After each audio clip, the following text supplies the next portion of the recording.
अगर आप भी चाहते हैं कि राजा म्यूजिक की वीडियो सबसे पहले आप तक पहुंचे, तो लाल बटन दबाकर चैनल को सब्सक्राइब करना और साथ में bell icon button. Mix by Ambika records Ekma. आज भी हम संजय जहरीला अंबिका रिकॉर्डिंग स्टूडियो से देव में देव महादेव के भजन गा रहल बानी, जहाँ में रिकॉर्डिंग करता हमारा मनीष चौबे जी बानी। ये भजन सुन के बड़ी आनंदित आई। भोले बाबा बादशाह बैल पर चढ़ के राजा हिमांचल जी के यहाँ पहुँचल बानी।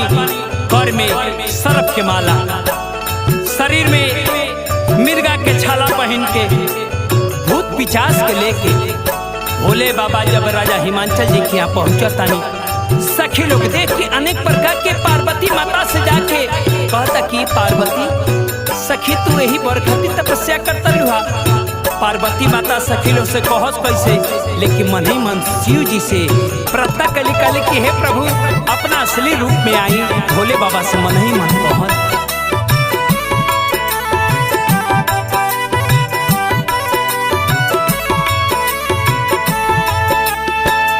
मैना के अंगनवा अइले, मैना के अंगनवा अइले, भोला जी दुल्हवा ये सखी सब सखिया रति उतारस, सब सखिया रति उतारस। एक ही जे संगवा ये सखी सब सखिया रति उतारस, एक ही जे संगवा ये सखी सब सखिया रति उतारस, एक ही जे संगवा ये सखी।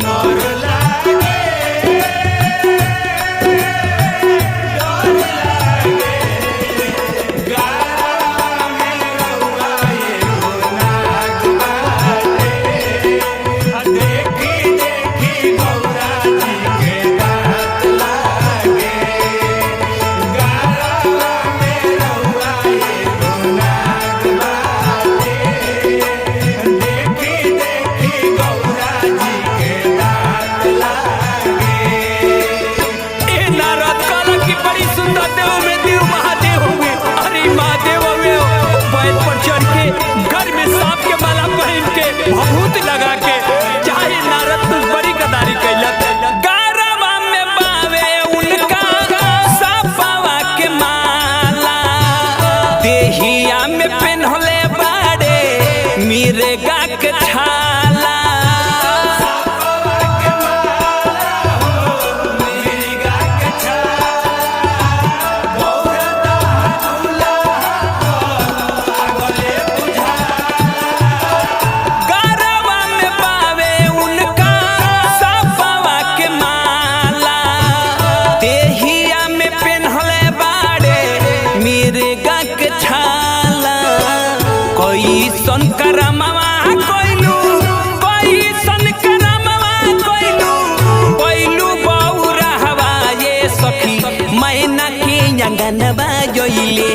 भोला जी दुल्हवा ये सखी बड़ी भाग से आइल बाड़े, भोला जी पहुनवा ये सखी मैना के अंगनवा अइले।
संजय जहरीला मनीष संजय जहरीला मनीष चली ना बहनवा ये सखी गौरा के अंगनवा योले भोला जी दुल्हवा ये सखी सखी लोग मिली जुल के का बतावे कनवा ये सखी मैना के अंगनवा